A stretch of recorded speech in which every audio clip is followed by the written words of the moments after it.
أشهد أن لا إله إلا الله وحده لا شريك له وأشهد أن محمدا عبده ورسوله أما بعد فأعوذ بالله من الشيطان الرجيم بسم الله الرحمن الرحيم الحمد لله رب العالمين الرحمن الرحيم مالك يوم الدين إياك نعبد وإياك نستعين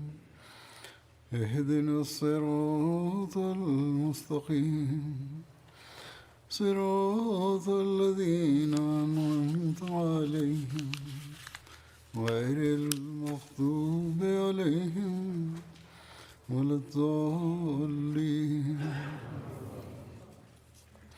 إن الله يأمر بالعدل والإحسان وإيتاء ذي القربى وينهى عن الفحشاء والمنكر والبغي يعظكم لعلكم تذكرون.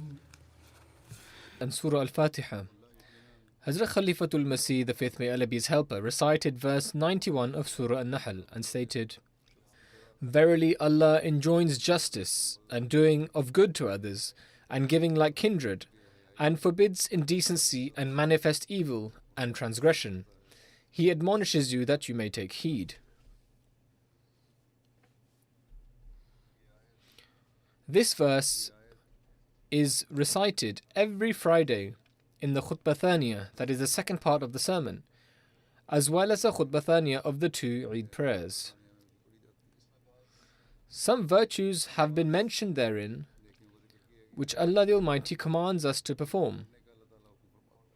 Some evil deeds have also been mentioned which Allah the Almighty admonishes us against. The very sign of a true believer is that they act in accordance with the commandments and guidelines of Allah the Almighty in order to strengthen their faith. Otherwise, they will not attain the standard which transforms a Muslim into a true believer. I will present the teachings of the promised Messiah, peace be upon him, in relation to the virtues that have been mentioned in this verse, i.e., enjoining justice, the doing of good to others, and giving like kindred, which he has penned across various books and stated during various gatherings.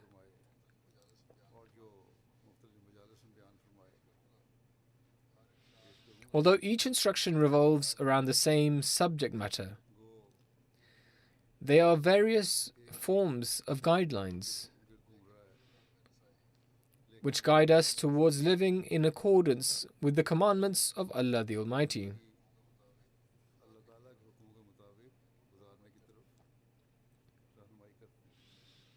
He has not only mentioned these characteristics and virtues with regard to our relationship with mankind, rather, he has also spoken of how we can maintain a relationship of enjoining justice, the doing of good to others, and giving like kindred with God Almighty.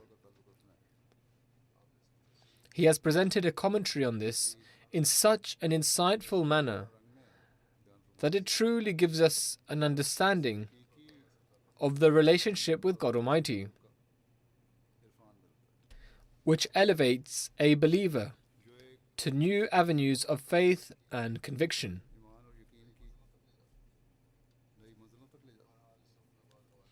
Nevertheless, I will now present some extracts. One should contemplate over these and try to make them a part of their life.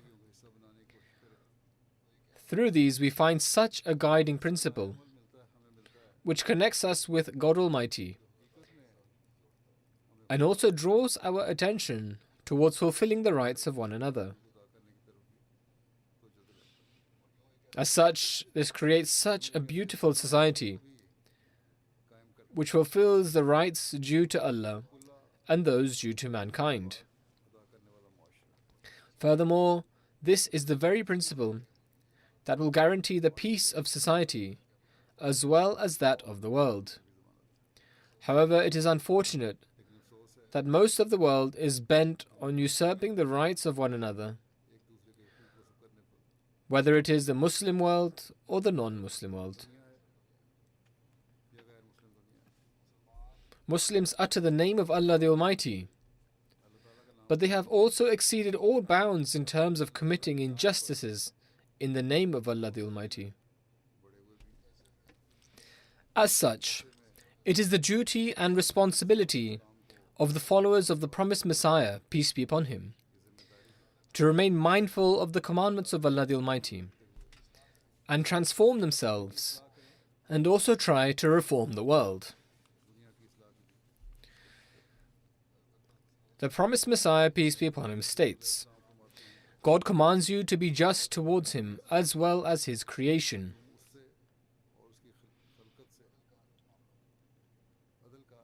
That is, you should fulfill the rights of Allah and the rights of mankind.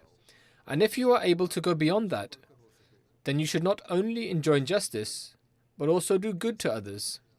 That is, you should go beyond what is obligatory and worship God with such sincerity as if you are able to see him. First he mentioned the rights due to mankind, and then he said that you should worship God as if you were seeing him. He further states, you should treat people with kindness beyond their due right. And if you can go beyond this, you should detach yourself from your personal desires and ulterior objectives, selflessly and without any ulterior objective, and worship God and serve his creation. That is, you should selflessly worship God and not present yourself before him with an ulterior objective. Similarly, you should also serve Allah's creation selflessly, just as someone would do due to his close relationship with another. Then, elaborating on this verse and drawing our attention towards fulfilling the rights of Allah the Almighty and how to fulfill the rights of mankind, the promised Messiah, peace be upon him, further states, first and foremost, the meaning of this verse is that you should be just in your obedience towards your Creator. You should not be unjust. You should always remain mindful of this and be just in your obedience towards Allah the Almighty. The promised Messiah, peace be upon him, further stated, hence there is in fact no one worthy of worship, worthy of love, and worthy of being trusted besides him, because due to his attributes of creation, sustenance, and providence, every right belongs to him alone. What is justice towards God? Upholding a relationship of obedience with Allah the Almighty, and to do so because he is our Creator and the self-subsisting and all-sustaining. Providence rests in his hands, as he is the provider, nurturer, and fulfiller of every need of ours. As such, it is his right alone to be trusted and loved. The promised Messiah, peace be upon him, further stated, similarly, you should not associate a partner with him in terms of his worship, love, and providence. If you have done so, then this is the justice that was made obligatory upon you.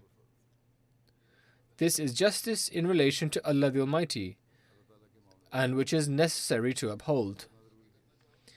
Then, if you wish to progress from that, and to take the next step, you will reach the stage of ihsan, that is doing good. This means to praise his greatness, to become so well versed in your worship of him, and to lose yourself in his love, in a way whereby it is as if you have witnessed his grandeur, majesty, and his infinite beauty. The next step is of doing good, which one cannot do to God Almighty. So the true purport of this is to lose oneself in His worship, reverence, and love, as if they are witnessing His grandeur, His glory, His attributes, and His infinite beauty.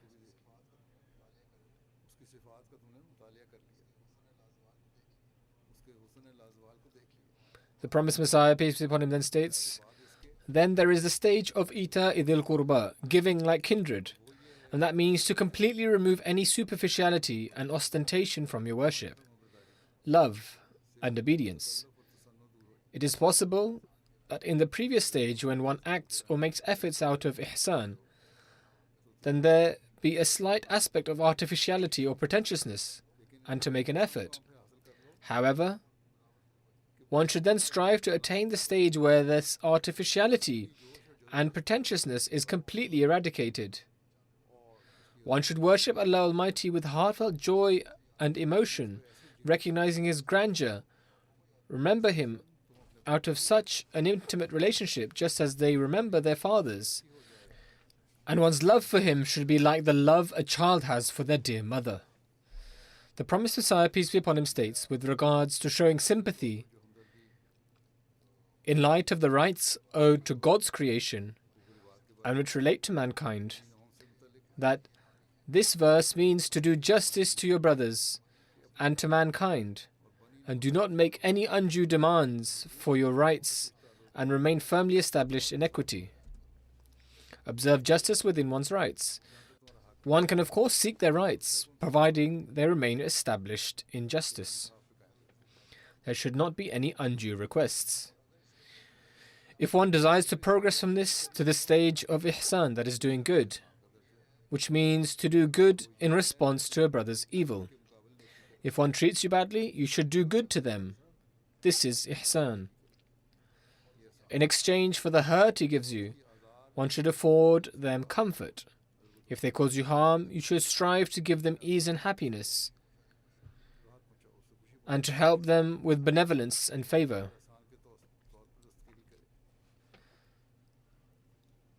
Thereafter, there is the stage of Ita idil Qurba, that is giving like kindred, which is to carry out whatever good is possible for one's brothers and wish well for mankind without any desire for recompense. One should not have the aim of receiving any favor in return.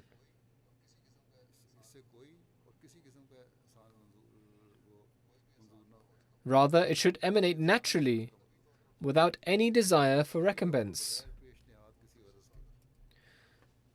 One should act in a completely natural manner, just as out of a strong passion of kinship, a relative does good to their relatives.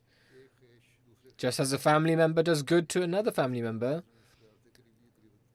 there is no ulterior motive. Rather, it is out of a heartfelt joy. It is the ultimate perfection of moral progress when one has no personal desires or motives when showing sympathy to mankind. Rather, a fervor of brotherhood and kinship should sprout from this high stage, whereby this virtue emanates automatically and instinctively, without any pretentiousness and without any desire for recompense, gratitude, prayer, or reward. There shouldn't be any kind of wish whatsoever for someone to thank you, pray for you, or do good to you in return.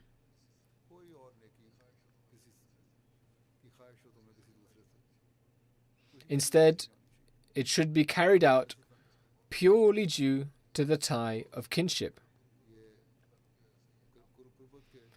Hence, this is the treatment we should first of all give to one another. Then, whilst increasing the scope, we should extend it to others as well.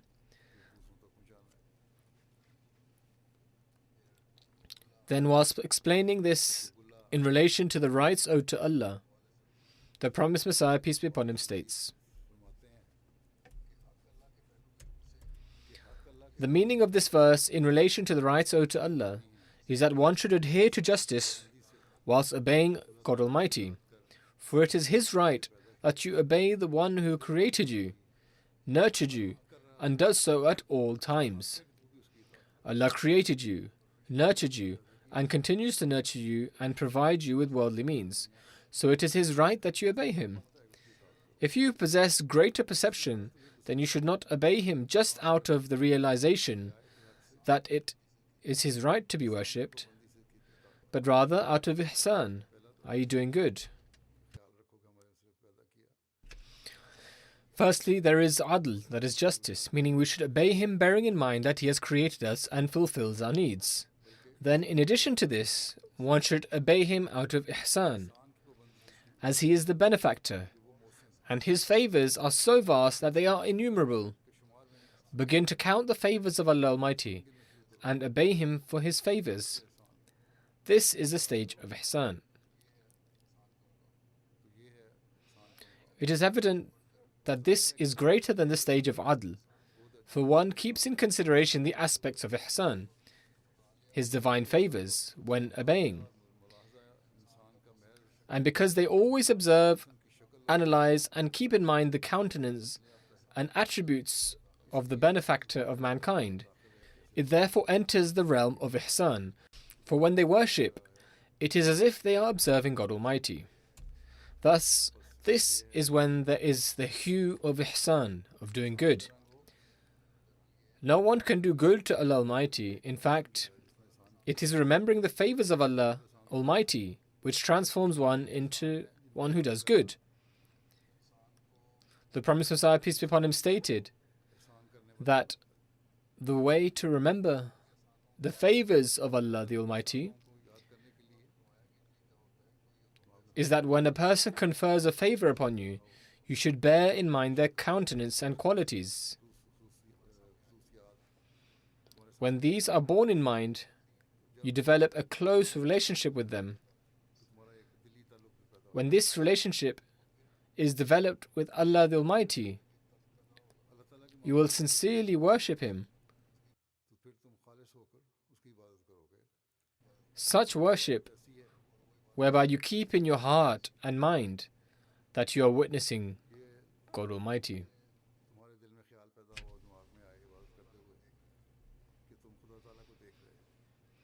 The Promised Messiah, peace be upon him, further states, those who submit to God are in fact of three types. First, those who on account of the obstruction of worldly means are not able to see God's beneficence clearly.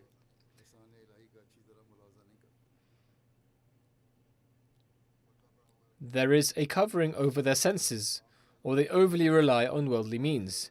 Hence, they are unable to truly comprehend the beneficence of Allah the Almighty,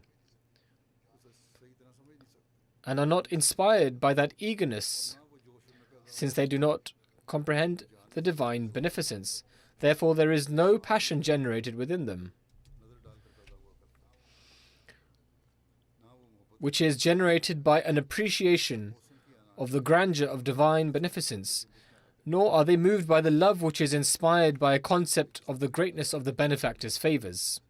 If they do not instill the true concept of Allah the Almighty within them, His divine countenance does not appear before them, they do not have any consideration of His divine beneficence, they do not truly reflect upon the divine providence of Allah the Almighty, then they cannot generate a passion within them. The Promised Messiah, peace be upon him, further states, they are not moved by the love which is inspired by a concept of the greatness of the benefactor's favors. Such a condition in the heart will not develop as it ought to upon witnessing the beneficence of a benefactor. They casually acknowledge God as the Creator. Such people just superficially acknowledge God as the Creator and the one who has created them. However, they do not have a deep understanding of this. They do not contemplate the details of divine beneficence, which would impress a true concept of the divine benefactor upon their minds. They do not deeply ponder over the due rights they owe to Allah the Almighty, owing to Him being the Creator. They do not deeply ponder as the dust of exaggerated regard for material means creates a veil which prevents them from observing the full countenance of the Creator of the means. The dust of the worldly means has covered them, which is why they cannot observe the true countenance of Allah the Almighty. They are thus unable to appreciate the full beauty of the Bountiful. They are unable to witness the beauty of the one who is the true benefactor.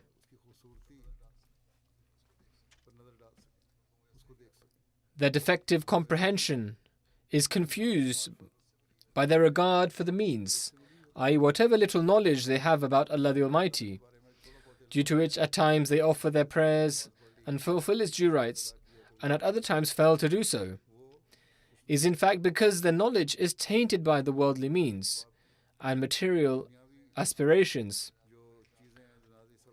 which is why they cannot properly witness the true countenance of Allah the Almighty.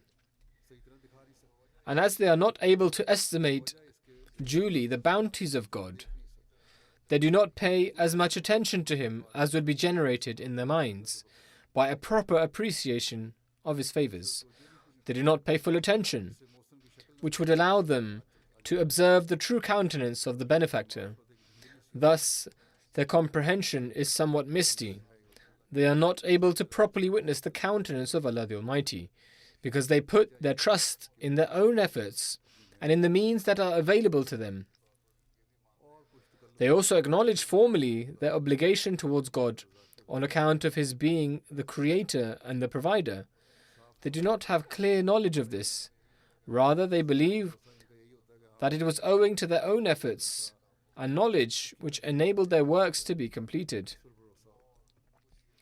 At the same time, they also have some impact from their religious surroundings, and so they are mindful of the fact that Allah the Almighty is the Creator, who created them, nourished them, and provided for them. Thus, it is a mix of two states. However, one cannot witness the true countenance of God Almighty in such an amalgamated state, as God Almighty does not require of anyone that which is beyond the limits of his intellectual capacity. He only requires of them an expression of gratitude for His favors in the verse, Inna Allah ya'muru bil adli. Verily Allah enjoins justice. Justice implies only this kind of obedience. Allah the Almighty's attribute of being the gracious manifests in such an instance. Allah the Almighty manifests His graciousness upon even those who cannot properly observe the countenance of Allah the Almighty, and grants acceptance to even this condition of theirs. This, however, is the basic stage and the minimum standard of a Muslim. The promised Messiah, peace be upon him, further states, but above this there is another stage of comprehension, which we mentioned earlier, and that is reached when a person, disregarding the means, clearly observes God's gracious and beneficent hand, and emerges completely out of the veils of material means. At this stage, one does not wholly rely on worldly means. In fact, one is able to personally witness the beneficence of Allah and progresses to the next stage. One has complete trust in Allah the Almighty and acquires cognizance of the divine. At this stage, one completely comes out of the veils of material means. One no longer places their trust on worldly means, in fact, places their complete trust in Allah the Almighty. At that stage, he realizes the futility and falsity of expressions like, I obtained this success through proper irrigation of my fields, or I obtained this success through my own efforts, or I achieved my purpose through the favor of X, or I was saved from ruin by the care of Y. Neither does one place any trust on any quality or effort of their own, nor in the help or quality of another person. Everything becomes an ordinary matter. Rather, he beholds only one being, and one power, and one benefactor, and one hand. Then he views the favors of God Almighty clearly without the least obstruction resulting from associating means with the benefactor. When one begins to witness Allah the Almighty in this manner, it is then that one witnesses the divine favors of Allah the Almighty. This view is so clear and certain that in his worship of the true benefactor, he does not contemplate him as being absent, but conceives him as being present. When a person is engaged in worship and is offering prayer in such a state, he considers Allah the Almighty to be before him. Such worship is designated by the Holy Quran as ihsan, that is, to prostrate before Allah the Almighty as if he is in front of them. And this has been termed as ihsan in the Holy Quran in relation to Allah the Almighty. The Holy Prophet, peace and blessings of Allah be upon him, has himself attributed this meaning to ihsan, as reported in Bukhari and Muslim. However, it does not just end here. In fact, the promised Messiah, peace be upon him, continues. There is yet another stage above this, which is ita idil qurba, giving like to the next of kin. It means that when a person continues to view divine favors without the association of material means, that is, one continues to witness the divine favors of Allah the Almighty without any worldly means or any association with the divine, and one has complete trust in Allah the Almighty alone, and worships God, conceiving him to be present and to be the direct benefactor, he begins to have a personal love for God, which is the ultimate stage. One begins to form a personal bond with Allah the Almighty, and there is no ulterior motive. One does not supplicate owing to any personal need, rather it is owing to his personal love. The continuous contemplation of beneficence necessarily generates in the heart of the beneficiary love for the benefactor, whose unlimited favors surround him on all sides. When one realizes this and develops true insight and cognizance of the fact that Allah the Almighty has bestowed continuous favors upon him, and he personally witnesses them, then this results in one forming a bond of personal love with Allah the Almighty. It is a matter of principle that when one forges such a bond, then one's heart becomes filled with a personal love for the one who has bestowed countless favors upon them. In such a situation, he does not worship the benefactor merely out of an appreciation of his bounties, but out of personal love for him. Initially, one worships Allah the Almighty due to a need of theirs. Then one worships Allah the Almighty because they consider him to be everything, which is referred to as ihsan. And then there is a stage even beyond that, which is that one does not worship because he needs something. Rather, he does so owing to his personal love, which he has for Allah the Almighty, just like the love of an infant for his mother. At this stage, he not only views God at the time of his worship, but is also filled with delight like a true lover. All of his inner desires cease to exist, and a personal love is instilled in him. And this is the stage which God Almighty has designated to be like beneficence between kindred. And this is a stage which is indicated in the verse فَاذْكُرُوا اللَّهَ كَذِكْرِكُمْ آبَاءَكُمْ أَوْ أَشَدَّ ذِكْرًا. That is, celebrate the praises of Allah as you celebrate the praises of your fathers, or even more than that. Thus, this is the stage wherein one has pure love for Allah the Almighty. The promised Messiah, peace be upon him, further states, this throws light on the verse, إِنَّ اللَّهَ يَأْمُرُ بِالْعَدْلِ وَالْإِحْسَانِ وَإِيتَاءِ ذِي الْقُرْبَى. Here God Almighty sets out the three stages of comprehension of the divine. The third stage is that of personal love, at which all personal desires are consumed, and the heart becomes so filled with love as a crystal vial is filled with perfume. This stage is also referred to in the verse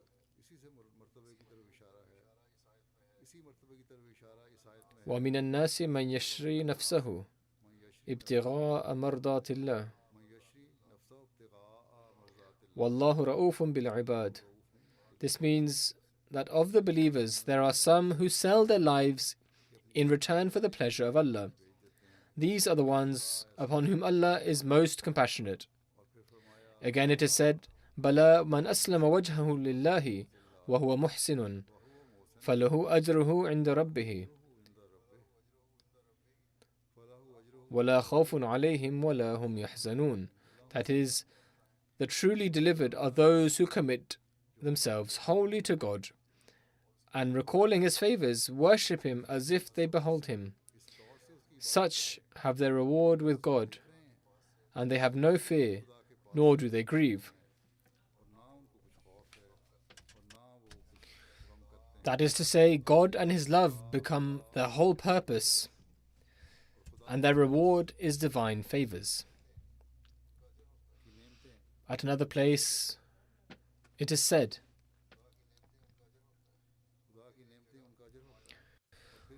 يطعمون الطعام على حبه مسكينا ويتيما وأسيرا إنما نطعمكم لوجه الله لا نريد منكم جزاء ولا شكورا.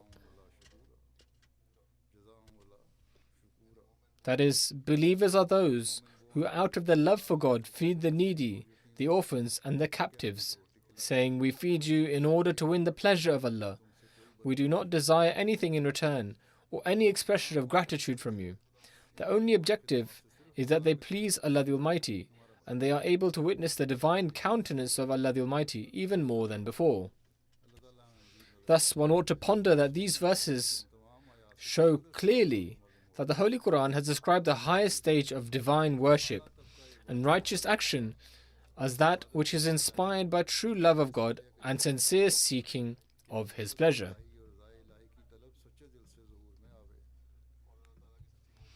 In order to attain the true love for Allah the Almighty, which has also been explained in the verses of the Holy Quran, one also has to show compassion and form a bond with His creation as well. Only a true believer who loves Allah the Almighty can truly fulfill the rights of his fellow beings. The Promised Messiah, peace be upon him, states, what does God desire from you? He mentions this whilst imparting advice to us in his book, Noah's Ark. That you deal equitably with all people and show kindness even to those who have not done you any good. More importantly, you ought to love God's creation as if it were your kith and kin, in the same manner that mothers treat their children. In acts of goodness, there resides a concealed element of vanity, and every so often people tend to boast of their favors to others. But such a person who performs goodness out of spontaneous desire, in the likeness of a mother, can never be concerned for vanity. Thus, the highest level of virtue originates from one's natural yearning, like that of a mother. Moreover, this verse not only relates to God's creation, but also to God Himself. Justice, that is adl, towards God means to remember His blessings and show obedience to Him. Goodness, that is ihsan, towards God means to be so firmly convinced of His existence as though one can see Him. And ita'id al-qurba, to give like the giving of kindred, before God can be defined as worship that is not adulterated by the greed of paradise or the fear of hell. For even if it was supposed that neither paradise nor hell existed, this would not affect your zeal, love, and obedience to Him. This is a summary of how to develop the personal love for God Almighty, which has been mentioned in great detail. The Promised Messiah, peace be upon him, explained this to us in Noah's Ark. Then, whilst drawing our attention towards fulfilling the rights of others, the Promised Messiah, peace be upon him, says, meaning that Allah the Almighty commands that you observe justice, and greater than justice is that despite having dispensed justice, you go beyond and show kindness, and even greater than kindness is that you show such consideration to others as if they are your loved ones, and indeed as if they are your kindred. It is worth remembering that there are just these three levels. Firstly, man observes justice, that is to say, he asks for rights in lieu of granting rights. Then if he advances further, he comes to the stage of showing kindness to others. And if he advances yet further, then he leaves behind even the stage of showing kindness to others and displays sympathy for others with the same love with which a mother shows sympathy to her child. That is to say, with the natural passion and not with the intention of being kind to others. This is the essence of fulfilling the rights of others. The Promised Messiah, peace be upon him, explained the beautiful teachings of Islam before non-Muslims. He also advised the Jamaat on various occasions On one occasion, he advises the Jamaat saying, "Deal with others as if they are your close relative." This is the highest stage, because in the stage of ihsan, there is some element of vanity, and if a person forgets the favor conferred to them, the other would instantly remind them that they had conferred such and such favor upon them. However, the natural love a mother has for her child is completely devoid of any form of vanity. If a person does a favor for another person, at times they remind them of it, but a mother never reminds her child of her favors upon the child.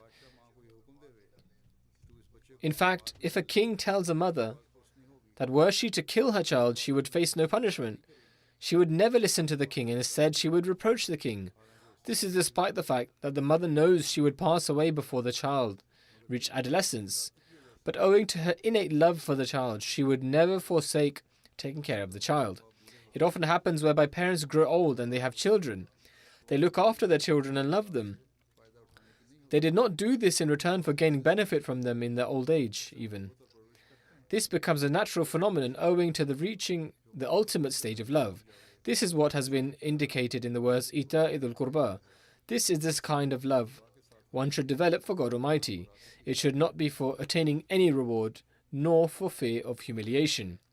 The Prophet Messiah, peace be upon him, says, "The lowest stage is adl, that is justice, meaning whatever you take from someone, you give them the same in return. Adl means to give back as much as one takes, meaning this is the lowest stage of justice. If one progresses on from this, they reach the stage of ihsan, meaning to give back at least what one takes and even more than that.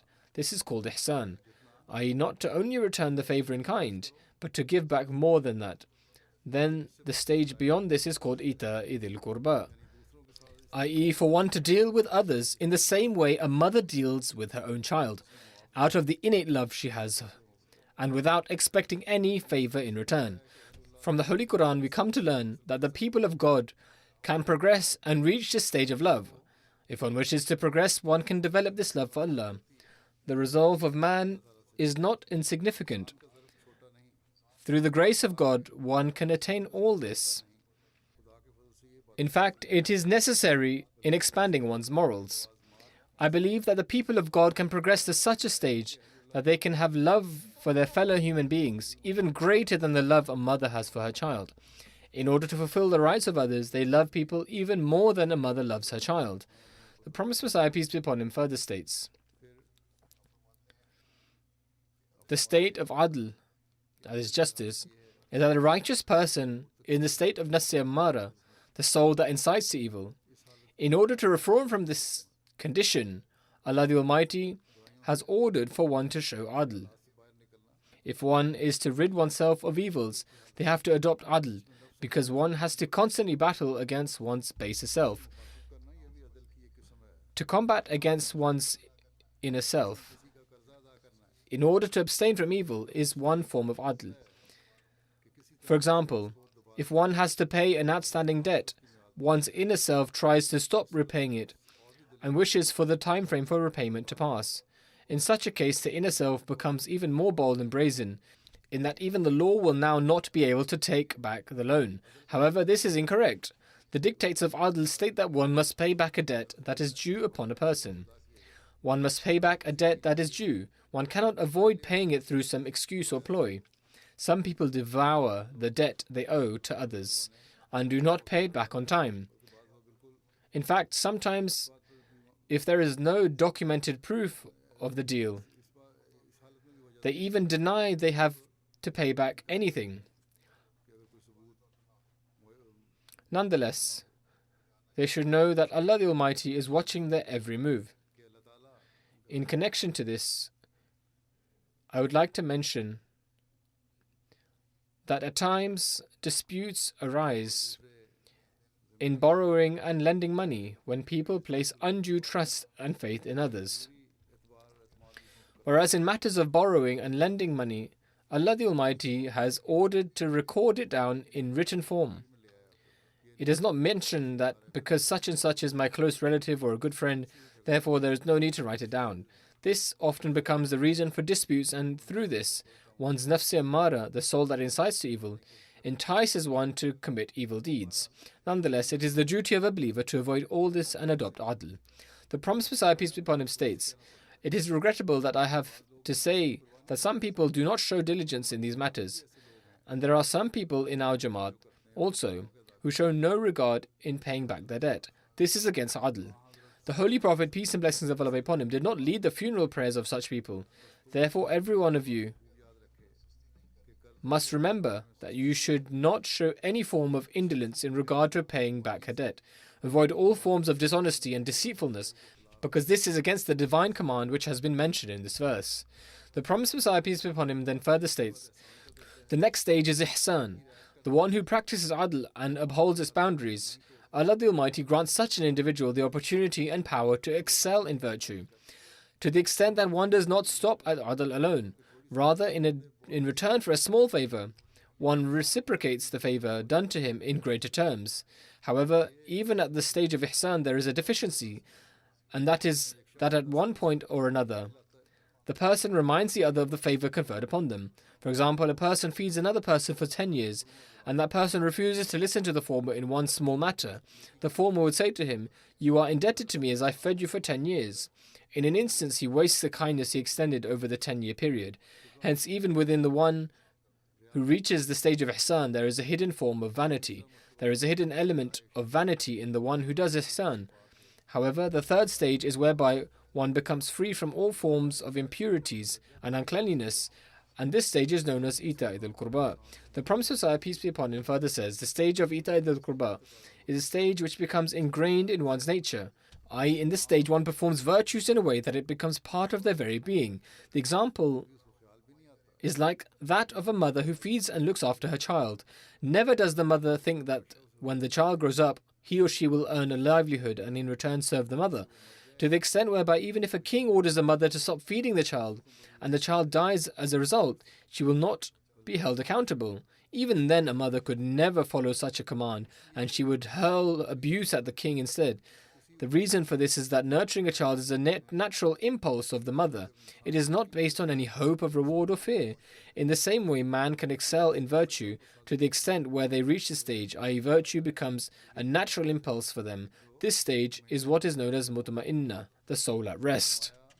The promised Messiah, peace be upon him, states, "A mother bears hardship herself, but tries to provide comfort for her child. She lies down on the soggy area if the bed gets wet, but places her child on the dry part.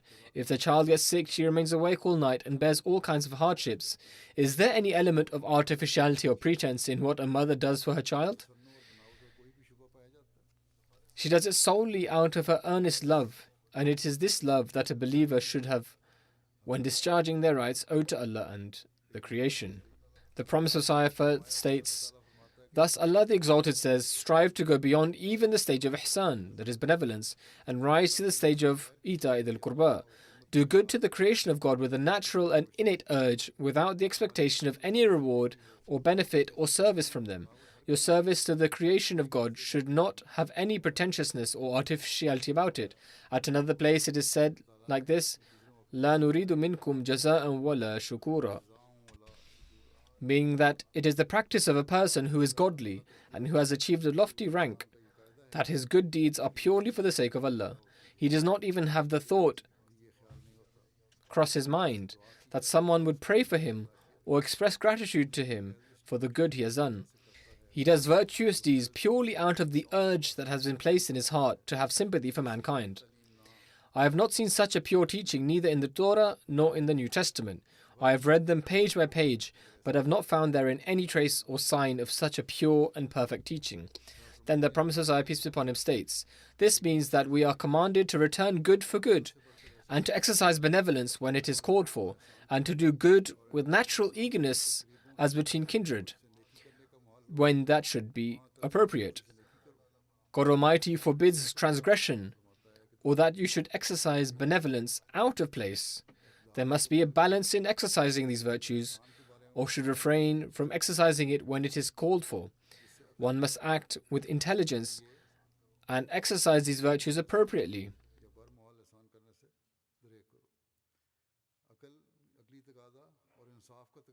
Benevolence should not be demonstrated where it is not necessary.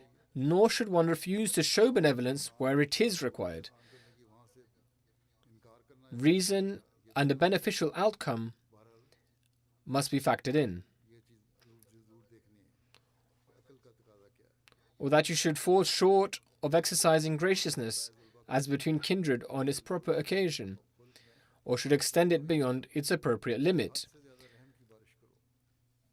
This verse sets forth three gradations of doing good, where we have been commanded to demonstrate these virtues. We have also been advised to exercise reason, balance, and strive for a good and positive outcome. Essentially, the commandments for these acts of goodness is predicted upon benefiting society, not creating chaos. A mother, despite loving her child dearly, never fulfills a child's plea for fire. Thus, the ultimate objective of demonstrating these three virtues is to achieve benefit and betterment. The promised Messiah, peace be upon him, continues, the first is the doing of good in return for good. This is the lowest gradation, and even an average person can easily acquire this gradation, that he should do good to those who do good to him. Any respectable person can achieve this level of goodness, for it is fundamental. It is not a lofty virtue, but stems from mere courtesy. The second gradation is a little more difficult than the first, and that is to take the initiative in doing good out of pure benevolence. This is the middle grade. This means to demonstrate benevolence and to benefit others irrespective of whether they are deserving of it. This is the intermediate level of goodness. Most people act benevolently towards the poor, but there is a hidden deficiency in benevolence, that the person exercises benevolence, is conscious of it, and desires gratitude or prayer in return for his benevolence. If on any occasion the other person should turn against him, he considers him ungrateful. On occasion, he reminds him of his benevolence, or puts some heavy burden upon him. One who is benevolent reminds others of their benevolence and how they have been benefited for a period of time, thereby placing a burden on them that is beyond their strength to bear. The benevolent ones have been admonished by God Almighty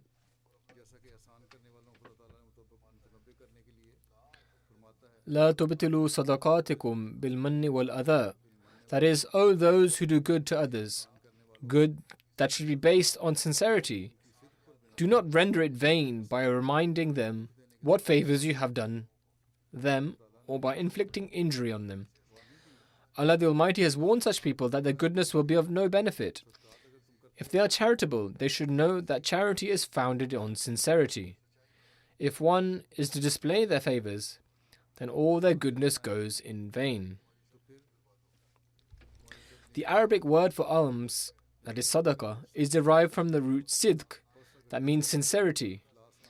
If the heart is not inspired by sincerity in bestowing alms, the almsgiving ceases to be alms and becomes mere display.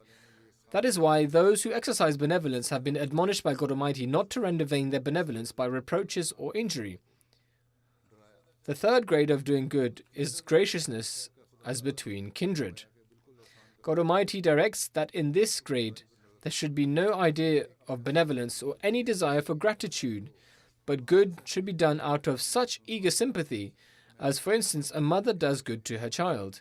This is the highest grade of doing good, which cannot be exceeded. But God Almighty has conditioned all these grades of doing good with their appropriate time and place. The verse cited above clearly indicates that if these virtues are not exercised in their proper places, they would become vices. This is also a warning. If these virtues are not exercised at their appropriate time and place, and are a means of chaos in the world, then they become vices. For instance, if equity exceeds its limits, it would take on an unwholesome aspect and would become indecent. The next part of the verse, in respect to safeguarding against evils, is also mentioned here. In the same way, misuse of benevolence would take on a form which would be repelled by reason and conscience. And in the same way, graciousness between kindred would become transgression. The Arabic word for transgression is baghi, which connotes excessive rain, which ruins crops. A deficiency in the discharge of an obligation or an excess in his duties are both baghi. Whether there is a deficiency in what is due or excess, in both cases it becomes baghi. In short, whichever of these three qualities is exercised out of place becomes tainted. That is why they are all three qualities conditioned by the due observance of place and occasion. It should be remembered that equity or benevolence or graciousness between kindred are not in themselves moral qualities. They are man's natural conditions and faculties that are exhibited even by children before they develop their reason. Reason is a condition of the exercise of a moral quality, and there is also a condition that every moral quality should be exercised in its proper place and on its proper occasion. There are several other directions set out in the Holy Quran, benevolence, which are all made subject to the condition of place and time. In other words, these virtues have been mentioned with specificity to what is required for them. Thus, the promised Messiah, peace be upon him, has inculcated these virtues within us through various means and examples.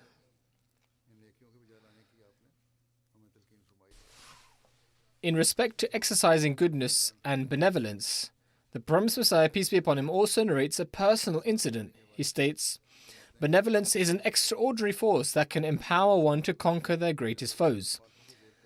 There was a man in Sialkot who had a dispute with everyone. There was not a single person he was at peace with, to the extent that his family and friends had grown weary of him. I treated him with simple acts of kindness, and in return he never behaved in an ill manner towards me. In fact, whenever he met me, he spoke respectfully. Similarly, an Arab came to my home who was severely opposed to Wahhabis. Even when Wahhabis were mentioned in his presence, he would break out in slander against them. He began to slander Wahhabis when he came here too. I did not pay heed to him and served him well. I even prepared a good meal for him. Then one day, while he was slandering and maligning Wahhabis in his rage, a man came to him and said that the person hosting him was also Wahhabi. He was referring to the promised Messiah, peace be upon him. Thereupon the man became silent. The promised Messiah, peace be upon him, states, "The man who called me a Wahhabi was not wrong, because I, too, believe in adhering to the Sahih Hadith after the Holy Quran." Nevertheless, that Arab departed a few days later. Thereafter, I met him once again in Lahore. Despite being absolutely averse to even laying eyes on a Wahhabi in the past, because he was shown great hospitality, his old rage and hatred subsided, and he greeted me with kindness and love. He insisted that I accompany him to a small mosque where he was appointed as the Imam. He seated me there and fanned me as a servant would.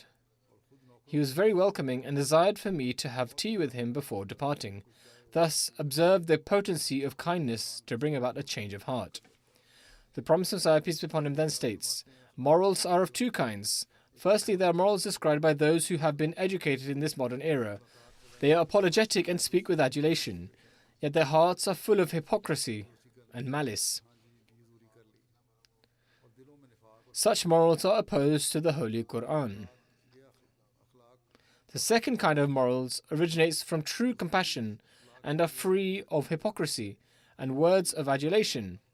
As God Almighty states, "Inna Allah ya'muru bil-'adli wal-ihsani wa ita'i dhil qurba." This is a complete and perfect method, and every perfect method and guidance is contained in the Word of God. Those who turn away from this cannot find guidance elsewhere. A good teaching is impactful and purifies the heart. If you closely observe those who are far removed from such a teaching, you will surely find impurities within them. One can never be certain about life. Thus, you must progress in prayer, sincerity, and purity. This is advice for us from the Promised Messiah, peace be upon him, to advance in our worship, honesty, and purity.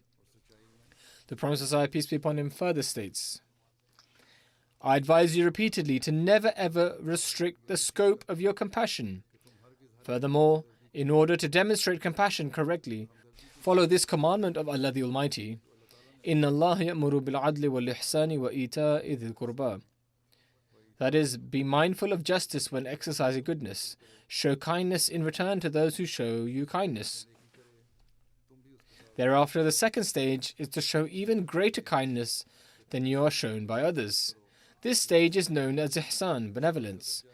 Although benevolence is a significant virtue and is above the stage of justice, it is possible that a benevolent one flaunts the acts of benevolence.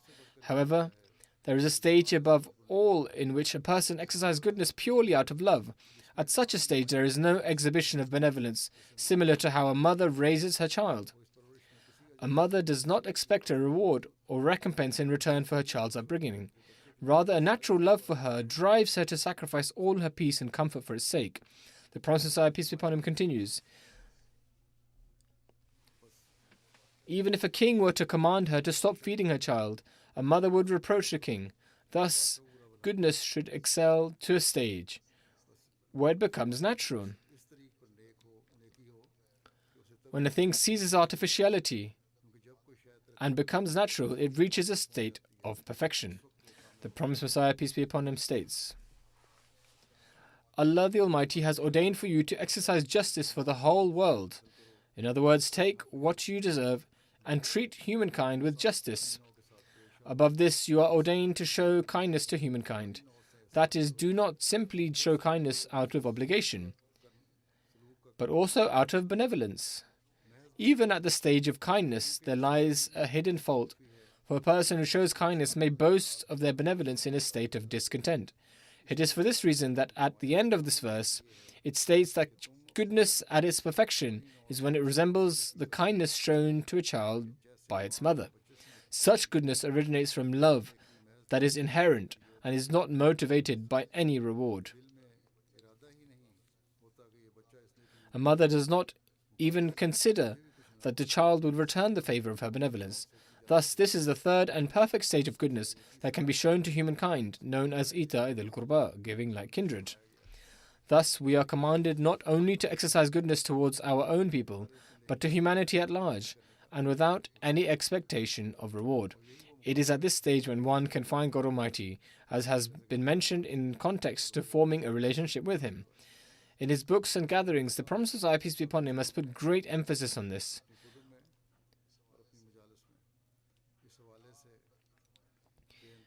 Out of the many qualities of Islam, the Promised Messiah, peace be upon him, has imparted this teaching as one of its greatest features. It is our duty to act in accordance with these teachings in order to climb the ranks in our relationship with Allah the Almighty, and so that we can fulfill the rights of humanity. May Allah the Almighty enable us to spend our lives in accordance with these teachings. May we raise the standard of our worship in an excellent manner and fulfill the rights of humanity.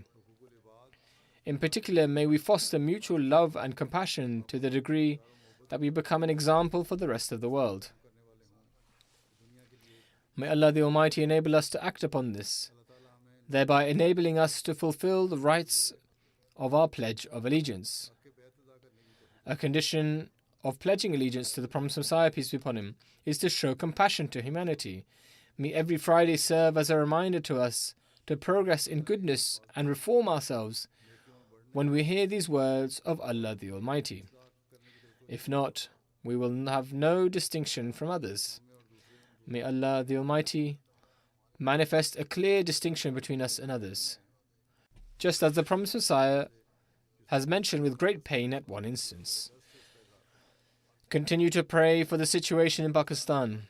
In order to spread piety, we will continue in our efforts, and those who have an evil nature will continue in their injustices.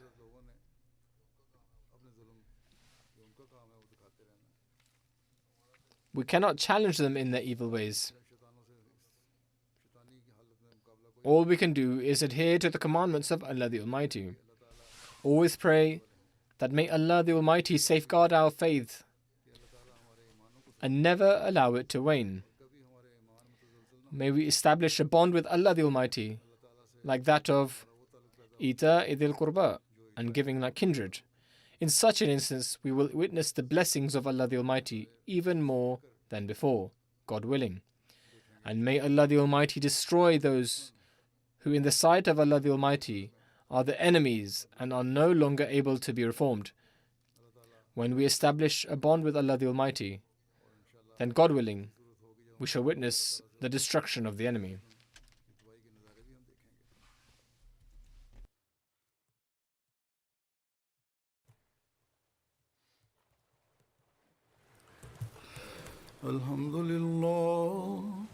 Alhamdulillah, nahmaduhu wa nasta'inuhu wa nastaghfiruhu wa nu'minu bihi wa natawakkalu alayhi wa na'udhu billahi min shururi anfusina wa min sayyiati a'malina.